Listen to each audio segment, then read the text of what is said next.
தாவேகா தலைவர் விஜய் நடித்த ஜனநாயகன் திரைப்படத்தின் சென்சார் வழக்கு தொடரும் நிலையில் தேர்தலுக்கு முன் அத்திரைப்படம் ரிலீஸ் ஆக வாய்ப்பு இருக்கிறதா என்றும் ரிலீஸ் ஆவதில் ஏற்பட்டுள்ள பின்னடைவு தேர்தலில் எதிரொலிக்குமா என்றும் மக்கள் குரல் பகுதியில் எழுப்பப்பட்ட கேள்விகளுக்கு சேலம் மக்கள் தெரிவித்த கருத்துக்களை பார்க்கலாம். இதுக்கு எலெக்ஷனுக்கு சம்மந்தம் இல்லை. அவர் என்ன பண்ணிக்கிறார் மக்களுக்கு இவ்வளோ நாளா? எதையா ஒரு உதவி பண்ணிக்கிறாரா சொல்லுங்க. மக்களுக்கு எதுவும் பண்ணல அவர். அதாவது ரசிகர்களால் இது பண்ணிட்டு இருக்கிறாங்களா ஒழிஞ்சு பொதுமக்களுக்காக கீழே இறங்கி என்ன பண்ணியிருக்கிறார்? தேர்தலுக்கு இது சம்மந்தம் இல்லை சார். தேர்தலில் முன்னாடி வந்தாலும் தேர்தலில் ஒன்றும் பண்ணாது, பின்னாடி வந்தாலும் ஒன்றும் பண்ண போகிறதில்ல. அது இது சென்சார் போர்டு தான் முடிவு பண்ணோம். கோர்ட்டு முடிவு பண்ணுது, மேல் கோர்ட்டு போகுது, கீழ் கோர்ட்டுக்கு வருது. இதான் நடந்துட்டு இருக்கு. இது வரது வாய்ப்பு இல்லை. மக்களுக்கு விரோதமான கருத்துக்கள் ஏதாவது இருக்கும். அதனால் மத்திய சென்சார் அதை கட் பண்ணி வச்சுக்கிறாங்க.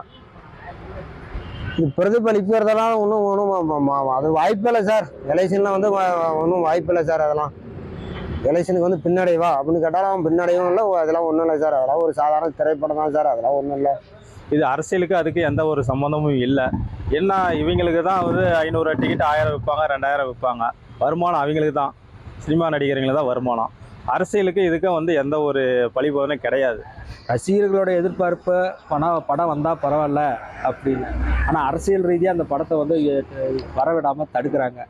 இதுக்கும் அந்த அரசியலுக்கும் இந்த படத்துக்கும் என்ன சம்பந்தம்னு தெரியல. ஆனால் இந்த படத்தை முழுக்க ஒரு அரசியல் படமாகவே இந்த தடை பண்ணனதுனால மக்கள் மத்தியில் கொண்டுட்டு போகிற மாதிரி தான் தெரியுது. தேர்தலுக்காகத்தான் இவ்வளோ தூரம் இந்த படத்தை வெளியே விடாமல் தடுக்கிறதுக்கு காரணம்னு எங்களுக்கு தோணுது. இதுக்கு முன்னாடி இவர் எத்தனையோ படங்கள் எடுத்திருக்கிறாரு, எத்தனையோ அரசியல் படங்கள் மக்களுக்காகலாம் குரல் கொடுத்த மாதிரிலாம் எடுத்திருக்கிறாரு. அந்த படத்துக்கெல்லாம் வராத தடை ஏன் இந்த படத்துக்கு மட்டும் வருதுன்னு தான் எங்களுக்கே தெரியல. அப்போ இது காரணம் முழுக்க தேர்தல் தான். மக்கள் குரல் பகுதியில் சேலம் மக்கள் தெரிவித்த கருத்துக்களை பார்த்தோம். இனி செல்லும் இடமெல்லாம் செய்தி. தந்தை டிவியின் வாட்ஸ்அப் சேனலை ஃபாலோ பண்ணினா செல்ல இருக்கும் இடமெல்லாம் செய்தி. இதோ QR கோட் இப்பவே ஸ்கேன் பண்ணுங்க, ஃபாலோ பண்ணுங்க.